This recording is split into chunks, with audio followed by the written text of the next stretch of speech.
Belinda and Harper Audio Australia present this unabridged recording of Until the Red Leaves Fall, written by Alli Parker and read by Kimie Tsukakoshi.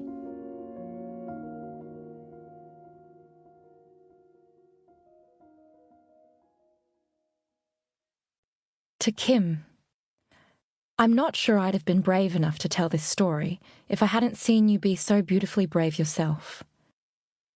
And to anyone who has ever felt like they're not enough, that's never true.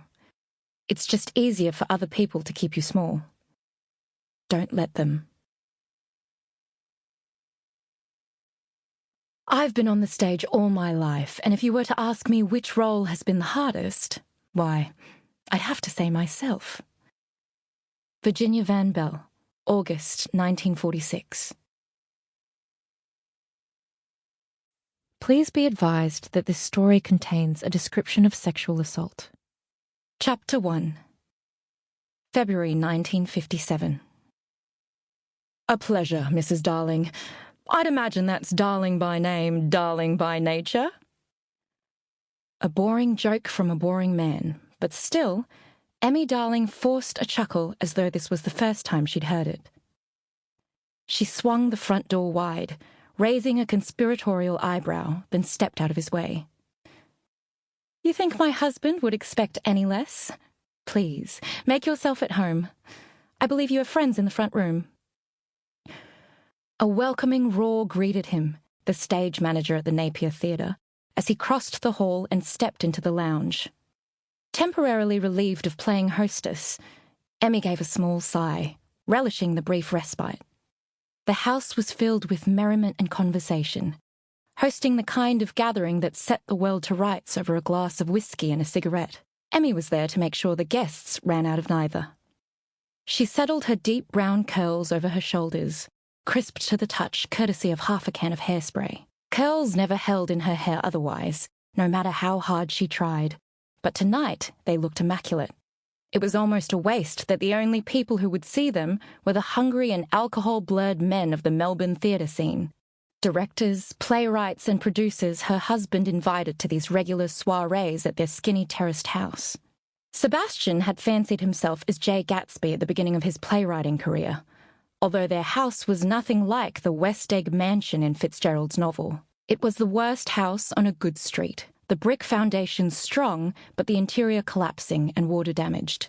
Sebastian had, with the help of a carpenter from the theatre he was working at, addressed the worst of it, replacing the gutters and the stairs, but the lower priority fixes lay untouched.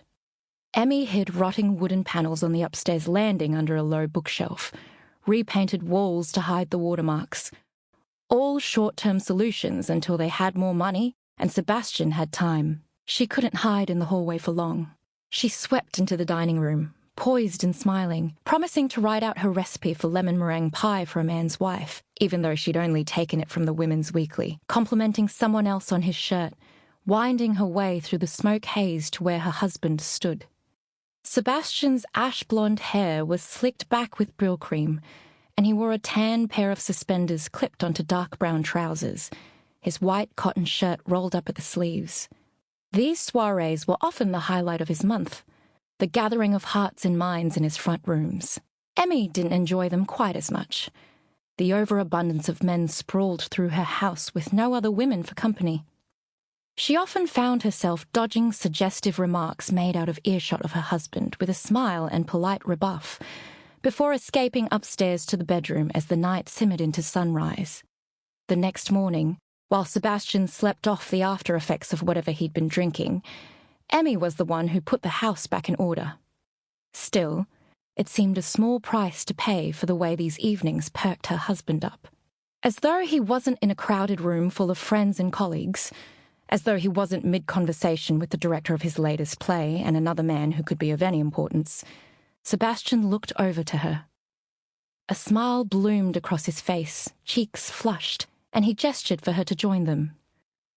I'm telling you, Joseph Harrington said, jabbing his finger in the air as Emmy arrived. We changed that line in scene. Sample complete. Ready to continue?